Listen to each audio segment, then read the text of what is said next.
Hello, সবাই ভালো আছেন নিশ্চয়ই। আজকে ভিডিওটা একটু অন্যরকম হতে চলেছে, কারণ আজকের ভিডিওটা আমার ভিউয়ার্সদের উদ্দেশ্যে যত না তার থেকে বেশি আমি সঙ্গীতা ম্যাডামের উদ্দেশ্যে এই ভিডিওটা করছি এবং ওনাকে আমি কিছু কথা আমার তরফ থেকে জানাতে চাই। এবার আমার কথা যদি উনি শোনেন বা দেখেন তাহলে উনি ওনার মতো করে নিশ্চয়ই কিছু বলবেন বা ওনার কিছু উত্তর আমরা অবশ্যই আশা করতে পারি। আচ্ছা, যাই হোক, প্রথমেই বলে নিই, প্রথম আপনি অনেকগুলো প্রশ্ন ছুড়েছেন আমাদের উদ্দেশ্যে, যারা আমরা টিনার পক্ষ থেকে ভিডিও করি। অর্থাৎ পক্ষ বিপক্ষ কথা না, কথাটা হচ্ছে আমরা টিনাকে সাপোর্ট করে ওর উদ্দেশ্যে কিছু বলি এবং সর্বোপরি একজন মায়ের পাশে থেকেছি, একজন মেয়ে এবং মা এর পাশে থেকেছি। এবং এর মানে এই নয় যে আমরা ওর হাজব্যান্ডের পুরো বিরোধিতা করছি। আমরা ওর হাজব্যান্ডের বিরোধিতা তখনই করেছি যখন ওর হাজব্যান্ড নিজের ওয়াইফের একটা কেচ্ছা কেলেঙ্কারি পাবলিক করেছে। সেই জিনিসটা ওর হাজব্যান্ডের আমরা মেনে নিতে পারিনি। এই একটা পয়েন্টেই আমি ওর হাজব্যান্ড অর্থাৎ সন্দীপ মিত্রের এগেনস্টে গেছিলাম। এই একটি কারণে আপনি প্রথম দিকে যদি আমার ভিডিওগুলো দেখেন অবশ্যই দেখতে পাবেন আমি প্রথম দিকে সন্দীপ মিত্রের পক্ষেই ছিলাম এবং টিনাকে আমি অনেকভাবে বাজে ভেবেছিলাম যে কিভাবে একটা মেয়ে ছেড়ে চলে গেল, কিভাবে গেল। সত্যি এই জিনিসটা মেনে নেওয়া যায় না। প্রথমে যে শুনবে সেই এটা ভাববে, কিন্তু পরবর্তীকালে ক্রমশ সব ঘটনাগুলো শুনে সবার পক্ষের ভিডিও দেখে আসল ব্যাপারটা আমাদের সামনে কিভাবে চলে এসছে তা আপনি ওই 1 সেকেন্ডের কয়েক ঘন্টার বা কিছু লোকের কথা শুনে কিন্তু আপনি মোটেও অনুধাবন করতে পারবেন না। আপনাকে তো শোনাচ্ছে সীমাদি আর ওই সন্দীপ, এই তো শোনাচ্ছে। আর বাইরে ওদের যারা ক্রিয়েটাররা আছে তারা অবশ্য করেই ওদের কথাগুলোই রিপিট করবে, কিন্তু বেসিক পয়েন্টসগুলো এরাই বলবে আপনাকে। তাই আমার একটাই আপনাকে অনুরোধ, আপনি এক পক্ষের কথা শুনে কিছু বলার আগে অপর পক্ষের কথাটাকেও আপনার নিজের কানে শোনা প্রয়োজন। সে কি বলতে চাইছে সেটাও আপনাকে শুনতে হবে, তবে এই জিনিসটার একটা সঠিক মীমাংসা হবে। এক পক্ষ দেখুন, আপনি আমার পক্ষে কথা বললে আমি আমার ঝোল টেনেই কথা বলবো, নিশ্চয়ই আমি অপর পক্ষের ঝোল টানবো না, এটা তো স্বাভাবিক। কাজে আপনাকে নিরপেক্ষভাবে জিনিসটার বিচার করতে হবে এবং এক পক্ষের কথা যখন আপনার অলরেডি শোনা হয়ে গেছে, মোটামুটি বুঝতে পারছি আপনার বক্তব্য শুনে, কাজেই সরি, আমি চাইবো এই মুহূর্তে আজকের ভিডিও এটা সম্ভবত নয়ই আমার মনে হচ্ছে, জানি না দিনের দিন ভিডিও কি আগের ভিডিও, কিছু একটা ভিডিও তো বটেই, কারণ সন্দীপের পক্ষ থেকে এই রকম একটা ভিডিও আসার ও হিন্টস দিয়েছিল, তার জন্যই বললাম।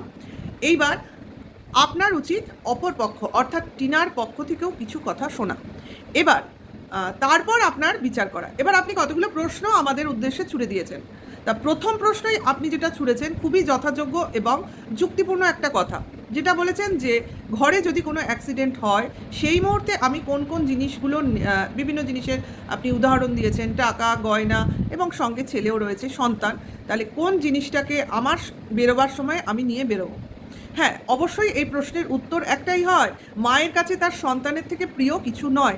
আপনি আপনার জায়গায় সঠিক, এখানে কোনো ভুল নেই, আপনি আপনার চিন্তাধারায় একদম সঠিক, কিন্তু আপনাকে কে জিনিসগুলো বলছে সেটাও আপনাকে দেখতে হবে। যে বলছে সে তার সপক্ষে যুক্তি রেখেই কথা বলবে, অপর পক্ষ কী বলছে, সেই মুহূর্তে কি হয়েছে, কি ঘটেছিল সেটাও তো আপনাকে সঠিক হইতে জানতে হবে। আমাদের যেটা মনে হয়েছে আমি এখানে সেই উত্তরটা দিচ্ছি। টিনা ওই পরিস্থিতিতে অবশ্য করেই ছেলেকে নিয়ে বেরোবার চেষ্টা হয়তো আমার মনে হয়েছে করেছিল। কেন? কারণ ও বেরিয়ে যাওয়ার পরই কিন্তু বাড়ি চলে যায়নি, ওর বাপের বাড়িতে চলে যায়নি, ওর মা ভাইয়ের সঙ্গে ও তাহিরপুর থানায় দীর্ঘ 4 ঘন্টা ধরে ওয়েট করেছিল, ওর ছেলের জন্য ওয়েট করেছিল। এগুলো আমরা ক্যামেরাতেই শুনেছি, অর্থাৎ সন্দীপ মিত্রের নিজের ভয়েসেই শুনেছি। তার কাছে পুলিশ গেছিল ছেলের জন্য, কিন্তু সে তার পরিবার সহ, ছেলে শুদ্ধ, বউবাদে পরিবারের যারা যারা সদস্য তাদের নিয়ে ছেলে শুদ্ধ অন্যত্র চলে গেছিল এবং সেই রাত্রে ভিডিও করেছিল, সেই ভিডিওটা প্রাইভেটও করে দিয়েছে। ও নিজে মুখে বলেছে যে সন্তানকে চেয়ে পাঠাচ্ছে, আমার সন্তানকে নিয়ে যেতে চাইছে, সেই সন্তানকে মেরে ফেলবে, এই ধরনের ভিডিও করেছিল। আপনাকে কি সন্দীপ মিত্র এই কথাগুলো বলেছে? আপনি কিন্তু এর কোনো উল্লেখ করলেন না।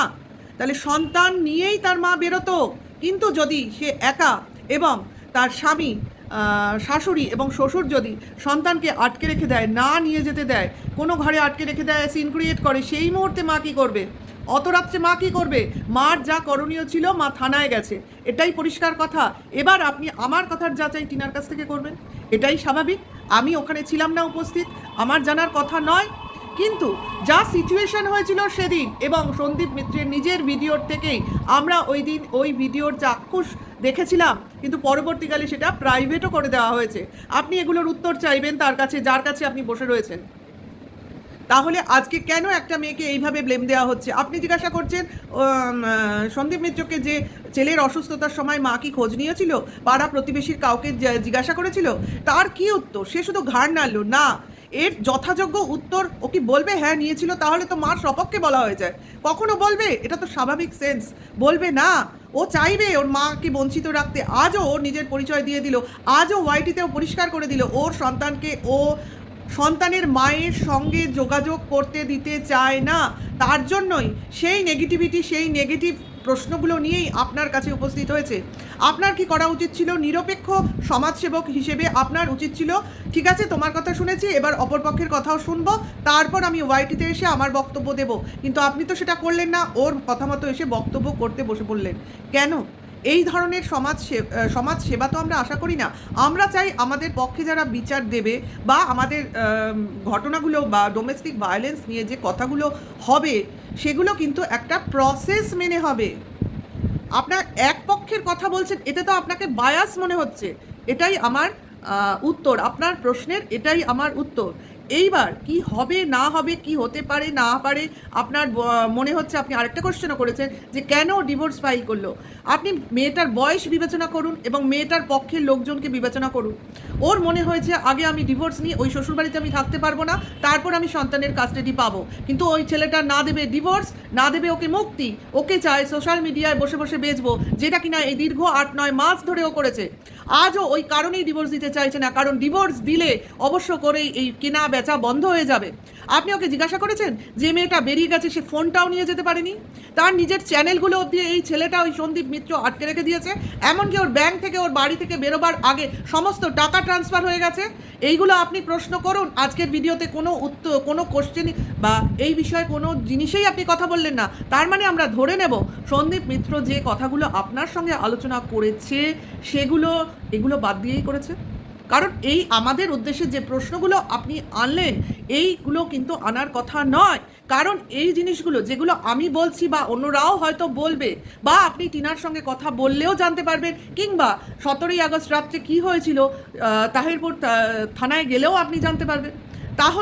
তাহলে আপনি এই প্রশ্নগুলো অবশ্য করেই আনতেন না ওয়াইটিতে। হ্যাঁ, এটা দীর্ঘমেয়াদী লড়াই হবে, আমরা জানি, আমরা লড়বো, কারণ আমরা একটা অসহায় মায়ের পাশে আছি। আপনি বলছেন পুরুষরা কখনো বঞ্চিত হবে না। না, পুরুষরা কখনো বঞ্চিত হবে না, আমি চাইও না পুরুষরা কখনো বঞ্চিত হোক। কিন্তু মহিলাদের পক্ষেই সবসময় আইন থাকে বলে পুরুষরা সেই জন্য আগে থেকেই প্রিকশন নিয়ে সাবধান হয়ে সেই মহিলাকেই ফাঁসানোর চেষ্টা করবে। সেই ধরনের পুরুষ কিন্তু সমাজের পক্ষে খুবই বিপজ্জনক। আমি কিন্তু এই ঘটনার আজকে যে ভিডিওটা এলো সন্দীপ মিত্র চ্যানেলে আপনার জন্য, এই যে ব্যাপারটা ঘটলো, এটার কিন্তু আমি প্রোটেস্ট জানাই। আপনার কিন্তু দুপক্ষের হয়ে কথা শুনে তারপর ভিডিও করা বা ভিডিওর মধ্যে এসে কথা বলা উচিত ছিল। এরপরে কি হবে না হবে আমার জানা নেই। ক্রম এগোবে, ঘটনাক্রমের সঙ্গে সঙ্গে আমরা আমাদের বক্তব্য রাখবো, এবং অবশ্য করেই যখন একজনের পাশে এসে দাঁড়িয়েছি, অবশ্য করেই লড়াইয়ের ময়দান ছেড়ে দেব না।